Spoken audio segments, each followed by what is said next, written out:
We allow them to change their name and come back with a disguise. We call them CEOs. That's what they are, little kings in their little kingdoms, where they sit in the prime office with lots of furnishings and lots of servants and tell everybody else what to do. We got rid of the king. We don't regret it. Let's get rid of the king and the enterprise. We won't regret it either. It will not only make the enterprise into a democratic community, but it'll make the effort to do it where we live much realer than it is now.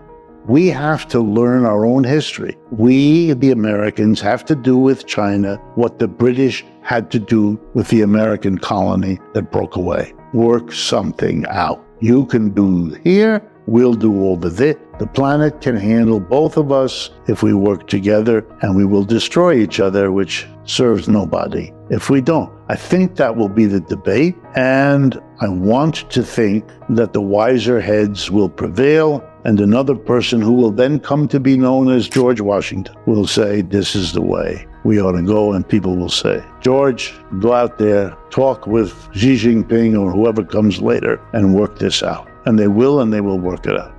You might be interested to know that the two largest creditors of the United States government are the governments of Japan and the People's Republic of China.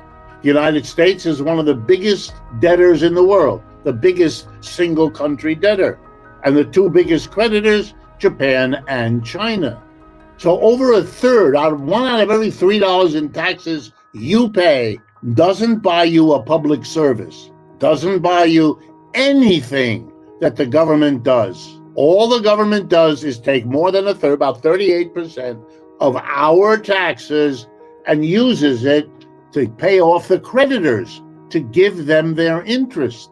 In the United States, as in most countries, this society in its government has given itself certain rights and obligations. And these obligations and rights are given to the government by the government. We go along with it, we vote in the elections, or we don't, or we make a revolution to change it all. We've done those things, but for quite a while now, we have a fairly settled set of rules. And under those rules, the government has certain obligations. It has to maintain an army. It has to provide Social Security for people who've given a lifetime of work and then retire around the age of 65 or a bit older. But of course, to do all those things, the government has to hire people to do the work. The same government gives itself the right to raise the money to do what the government is asked to do. How can the government do that? It's given itself two ways to raise the money. One way is called taxation. The government can tax individuals and institutions like enterprises, factories, offices, stores, and so on. And finally, the government can raise money by borrowing it. Of course, when the government borrows, it has to pay interest to the people it borrows from, and it has to pay them back at some point. Here's the simplest issue then.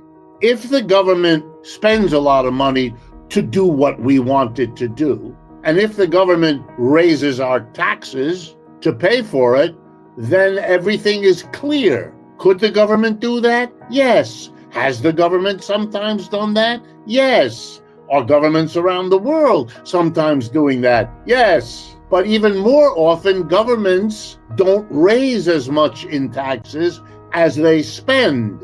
And when that happens, they don't have enough dollars here in the United States to do all the things we want the government to do. Well, then the government has to borrow whatever it doesn't raise in taxes. The difference between the amount raised each year in taxes going to Washington versus the amount of money Washington spends on all the things we want to do is called a deficit. If the deficit is zero, it simply means that the government has raised enough in taxes to cover all of its expenses, and it doesn't need to borrow.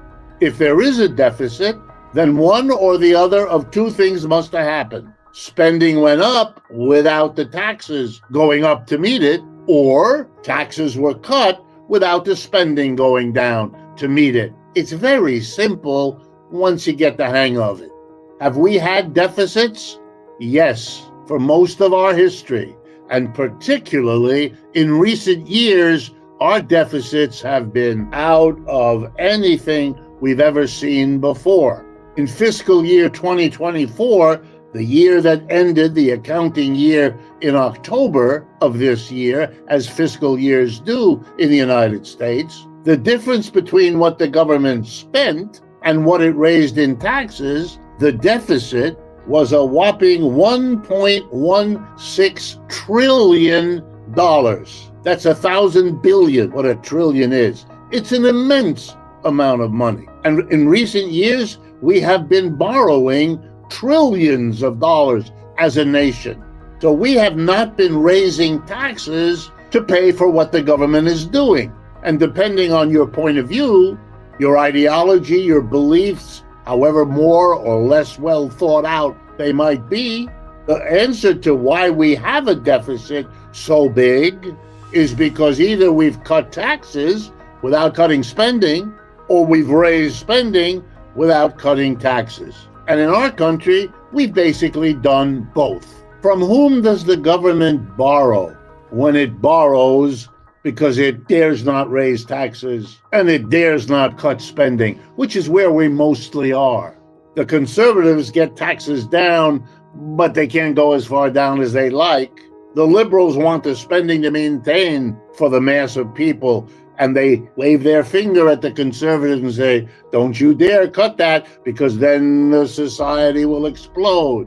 Each one feathers their own nest with their own preferences. But they all know that you can't keep doing this forever. You can't borrow your way out of every problem. You will have learned that in your own life.